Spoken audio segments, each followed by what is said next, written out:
So back probably in Algebra 2, I would assume you did some linear systems that were more like the linear models, where you had to read the word problem and come up with the two equations, and then you can use the same methods that we did earlier in systems. I think it was in 4.1c.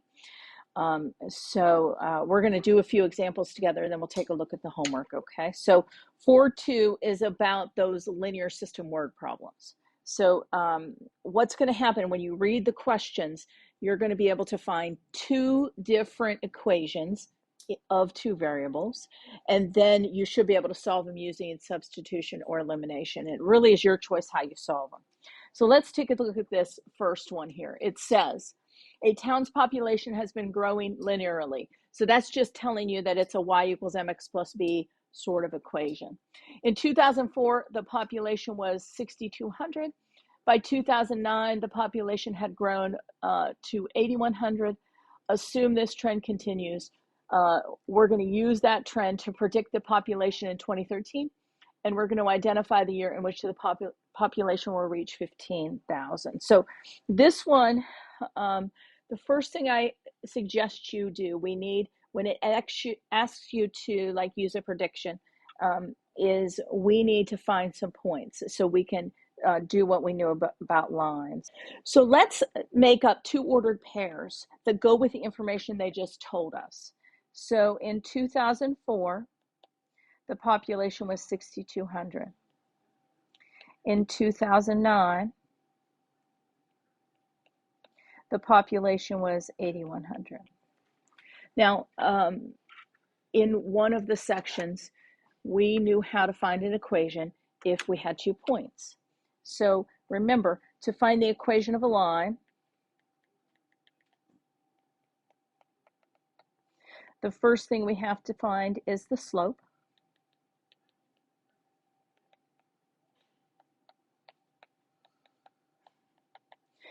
The second thing we can find is the equation of the line using y minus y1 equals m times the quantity of x minus x1. So that's what we're going to do here to find what they've asked of us.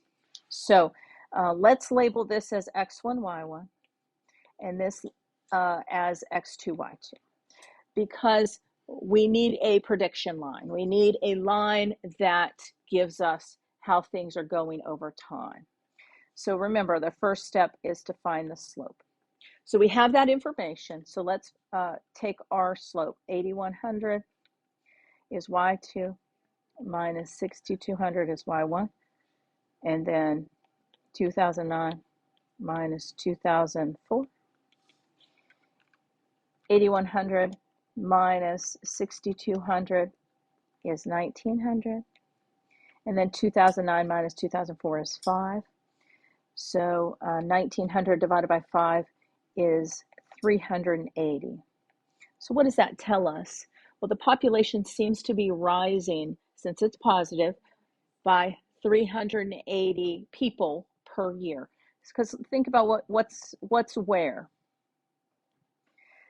This is people, the population. This is the year. So this would be people per year. Remember, your slope is a rate of change. How is it changing? If it's positive, it's going up. If it's negative, it's going down. So it's going up by 380 people per year. So we need to find the equation that will help us predict further information. So we're going to use y minus y1 equals m times the quantity of x minus x1.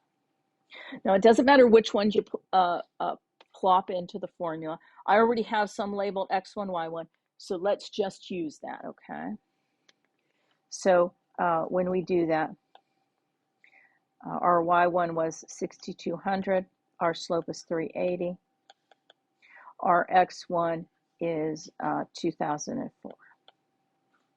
So let's just get that equation in that slope-intercept form so it's just easy to use and predict and help what's going on. So usually what's going to happen is you are going to distribute that 380 to both quantities, distribute in your slope.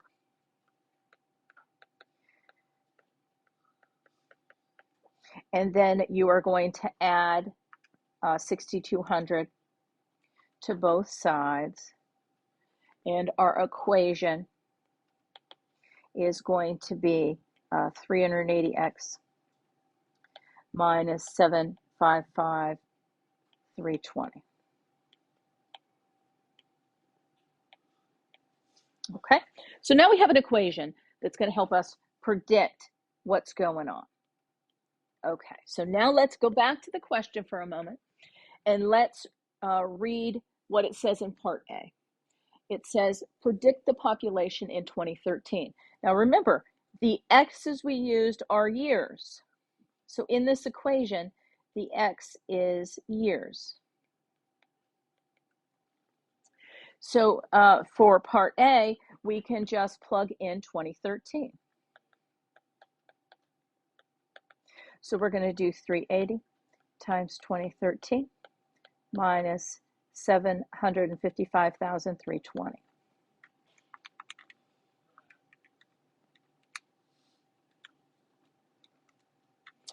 And the population is predicted to be 9,620 people. So you want to kind of think reasonably, does that make sense? Well, from 2004 to 2009, it went up by almost 2,000.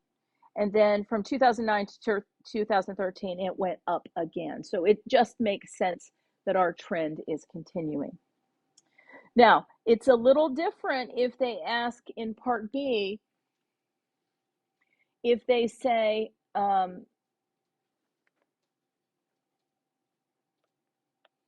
in what year will the population reach 15,000? So the population, remember, are your Y values. So we're going to take our equation. So our equation right here, our prediction equation. And we're going to set the Y value equal to 15,000. And then we should be able to solve for the particular year where this is going to occur.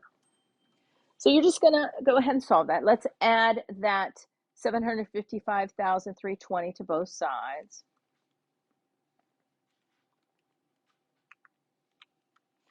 And we get 770,320 equals 380x. And then just divide. We're just dividing both sides by 380. And it's, let's go to the one decimal place. It's the year 2027 and it's 0.2. So what does that 0.2 mean as far as years go? So in the year 2027, the 0.2 would be 2/10 of a year. And if you think about months, that's just somewhere between 2 and 3 months. So in the year 2027, 2 or 3 months into it, you could predict that that we would have a population in that particular city of 15,000. Do we have any questions about our first example? So that's how you use a prediction equation. Not quite a system per se, but it is using what we know about linear equations.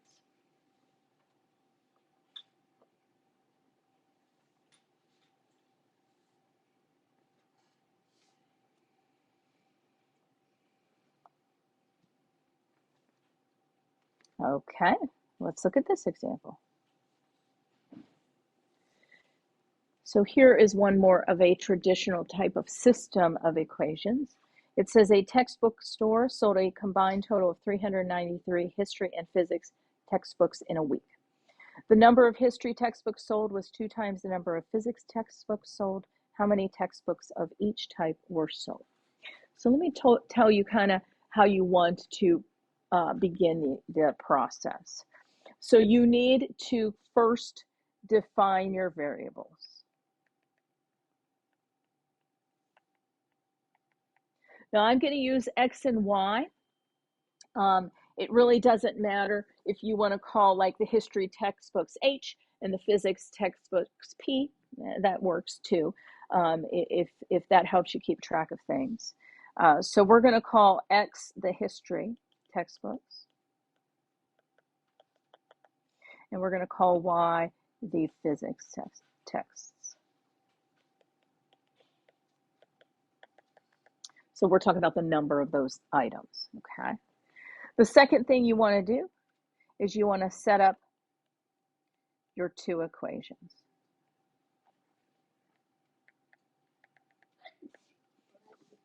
So usually you're going to take it line by line.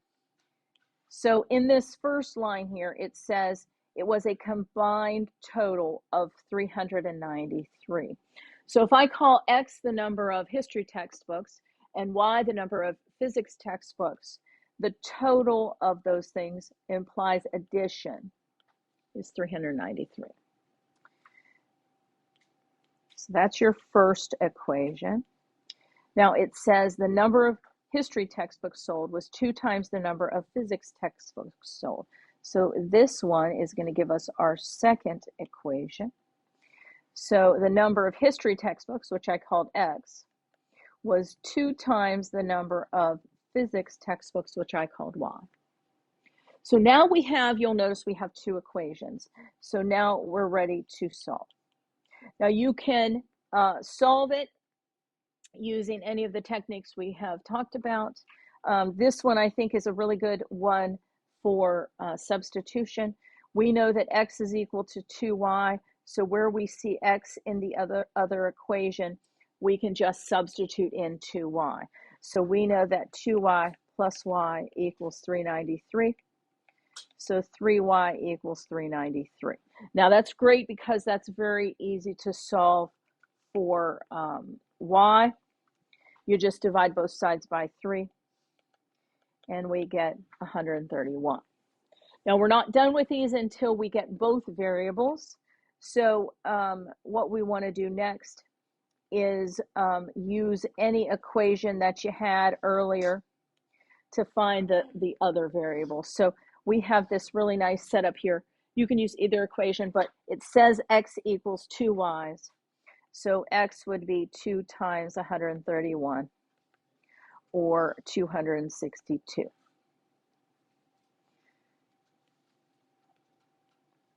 The fourth step, because these are word problems, is you want to explain your answer.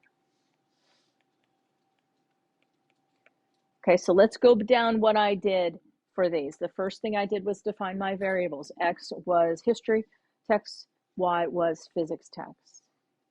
Second thing I did is I set up my 2 equations based on the words they told me.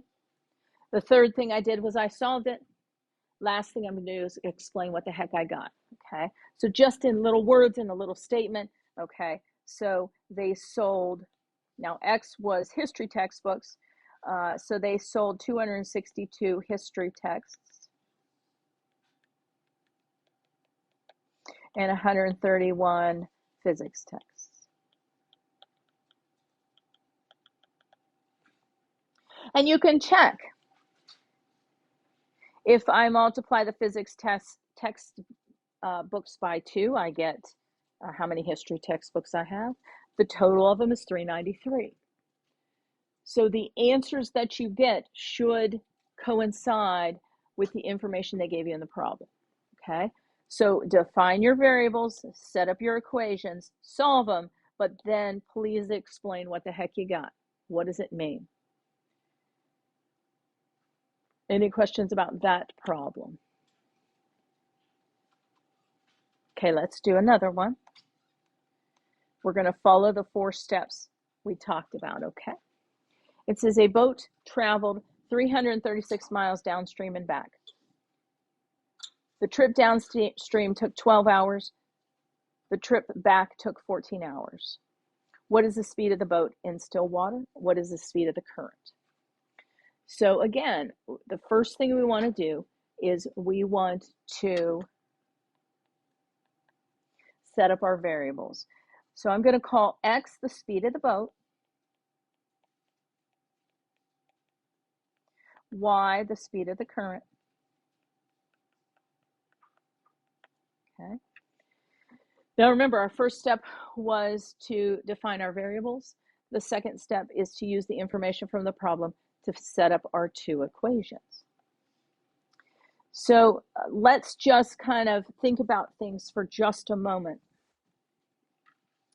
If it's 336 miles downstream and back, that means that it's 168 miles one way, because it's 168 miles back. Okay, and anytime they're talking about a distance, we need distance equals rate times time. Okay. Now, we need two equations. One equation is going to represent going downstream, and one is going back.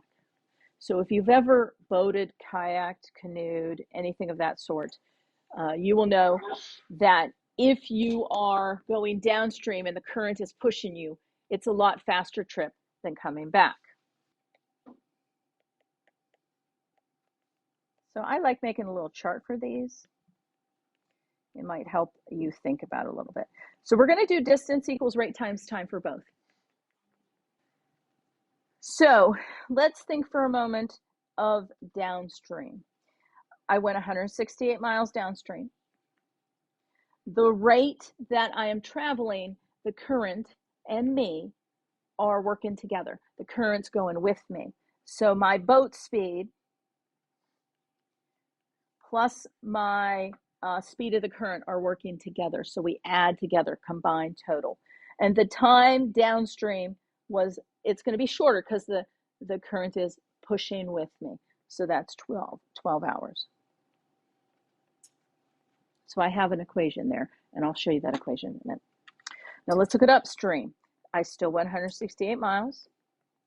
This time I'm fighting against the current. I'm pushing against the current. So that's going to be x minus y. And this time, because I'm fighting the current, it is 14 hours. So remember, you set up your variables and you need to find your equations. That's the hardest part. So what's our first equation? Our first equation is 168 equals distance equals rate times time. And our second equation is distance equals rate times time. Now, let's make those equations just a little nicer, okay? So my first equation is 12x plus 12y equals 168. And then our second equation is 14x minus 14y equals 168. Now, what's really great is that the top equation, every single element of that is divisible by 12. So we can make this top equation much, much nicer, a simplified version. If I divide every single piece by 12, I get x plus y equals 14. Now, I checked in the bottom equation, every single thing is divisible by 14. So I can make that x minus y equals 12. So I just simplified those equations. You don't have to. You could just use what's there, multiply the top equations by 6 and the bottom equations by 7, and you could do some elimination. It does work. But what's great is just by simplifying the equations before we get started, you might notice that our x's and y's are lined up perfectly, and that our y's are opposite, which is great because now we can just add those up. So x plus x is 2x. The y's are opposites. They cancel out. 14 plus 12 is 26. So x is 13. So remember our steps. Define your variables. Set up your equations. Third step was to solve it. So we're almost there. We need to now find the y. Well, we have two equations. So in this top equation, I'm just using the top equation. If you plug the 13 in, you get that y is equal to 1. Now remember, okay, let's go over the steps. Define your variables, find your equations, solve your equations. The fourth thing is to explain what the heck you got. What does that mean? Well, 13 is the speed of the boat. So the boat,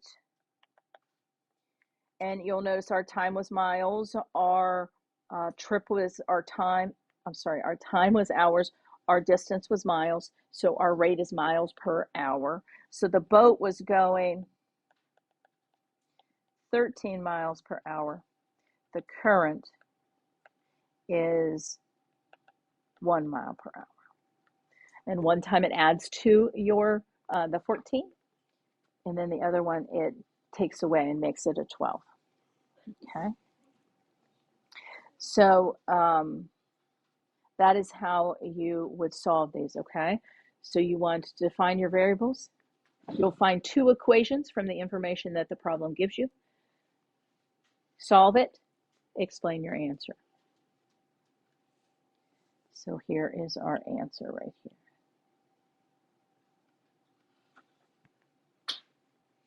Any questions on that problem?